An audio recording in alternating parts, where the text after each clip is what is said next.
Unaangalia Midraj TV, tabasamu lenye kudumu. Kisha kukaa maeneo hayo, fa inna al-Qur'ana sayuslihuhum sha'u am abau, Qur'ani hivyo vyote itawabadilisha na kuwatengeneza, watakuwa bora sana watu hao, watake wasitake.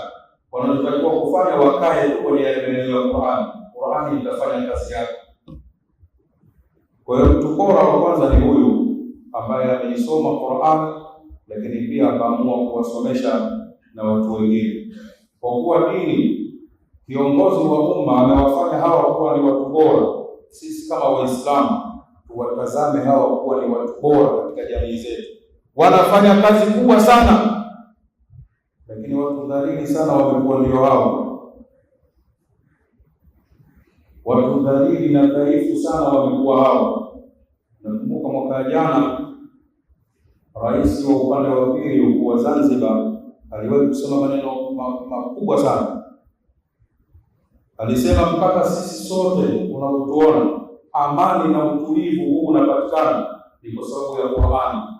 Akasema watu mfano kama wangu, yani ni rais wa nchi, watu mfano kama wangu na hata waliokuwa chini yangu, wale ambao wana uwezo na wana nafasi, wanatakiwa waangalie sana watu hawa, kwa sababu hawa ni watu bora sana katika jamii. Wanafanya kazi kubwa kweli kweli katika kutuliza amani na kuleta utulivu katika nchi. Lakini watu waliokuwa dhaifu sana ni hawa. Khairukum man ta'allama al-Qur'ana wa 'allamahu.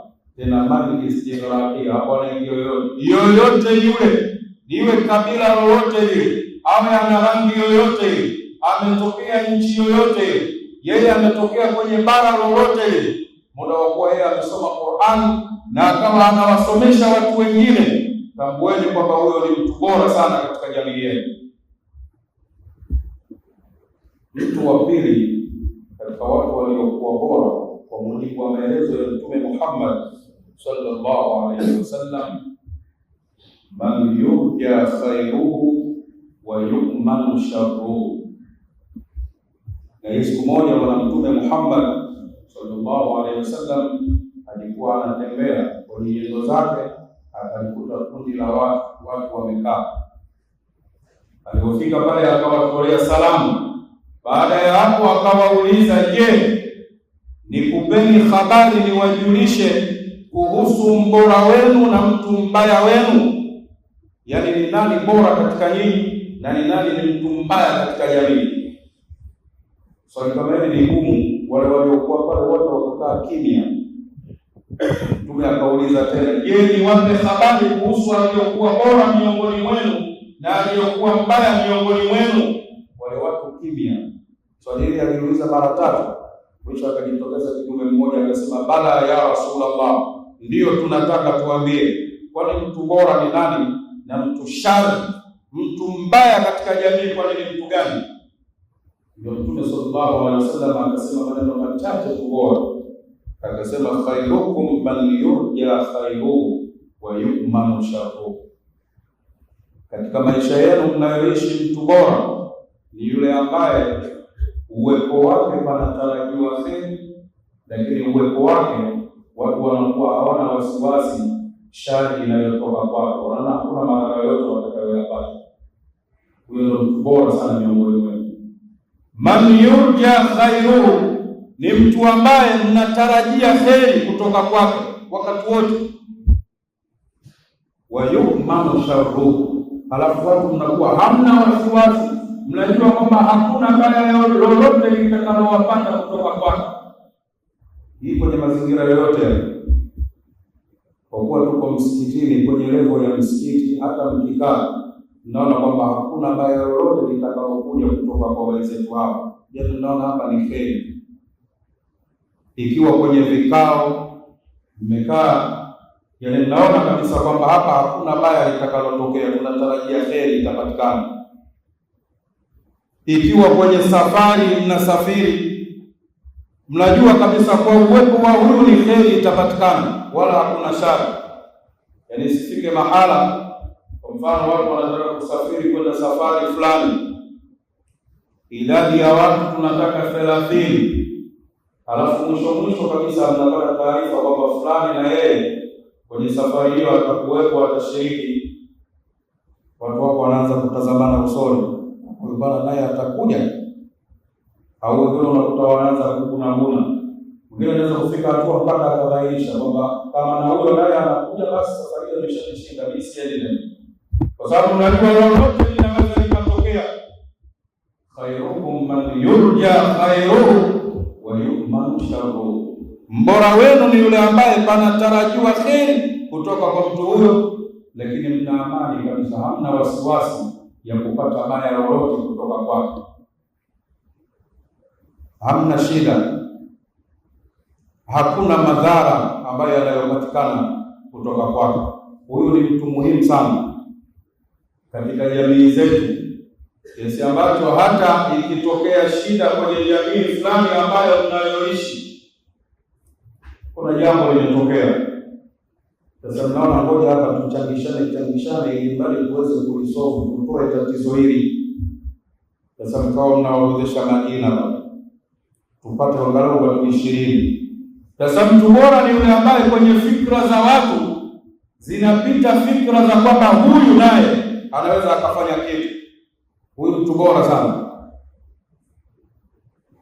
Lakini kuna watu mkipanga idadi pale, ni wenyewe mnakuja kukansel kwamba huyo fulani, huyo hapana, wala msimuorodheshe kwa sababu hakuna chochote kinachopatikana kutoka kwake.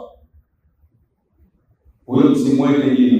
Au kama tunaamua na yeye kumpa taarifa tumpe tu, inawezekana na yeye akashiriki, lakini hatuna uhakika sana, hatutarajii chochote chema kutoka kwake, bali pengine mkipeleka mpaka kama huo wa kimaendeleo, inawezekana kwa sababu ya jambo lenyewe likafa hapo, kwa sababu tunatarajia shari inaweza ikatokea.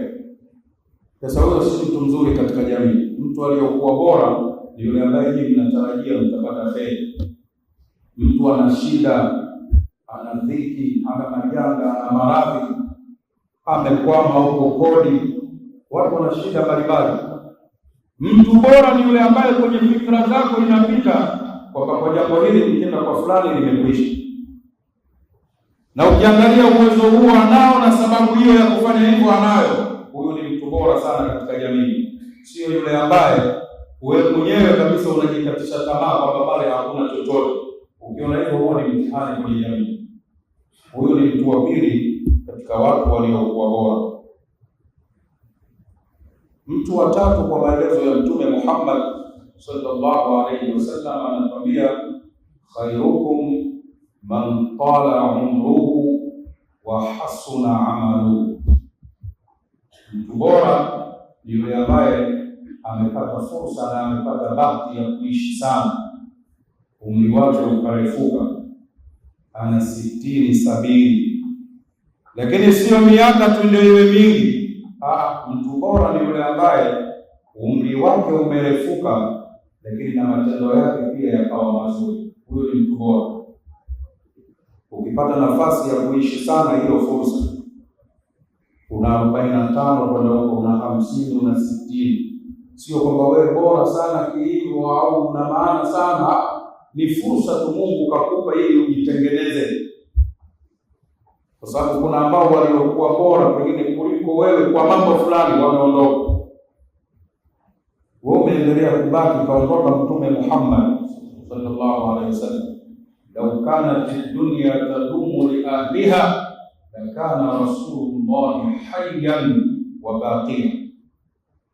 Lau ingelikuwa dunia inadumu kwa mtu yoyote, Mtume Muhammad mpaka leo angelikuwa yuko hai kwa utukufu wake, lakini kaenda. Kwa hiyo aliyokuwa bora ni yule ambaye umri wake umekuwa ni mrefu, lakini matendo yake pia yamekuwa mazuri. Midraj TV, tabasamu lenye kudumu.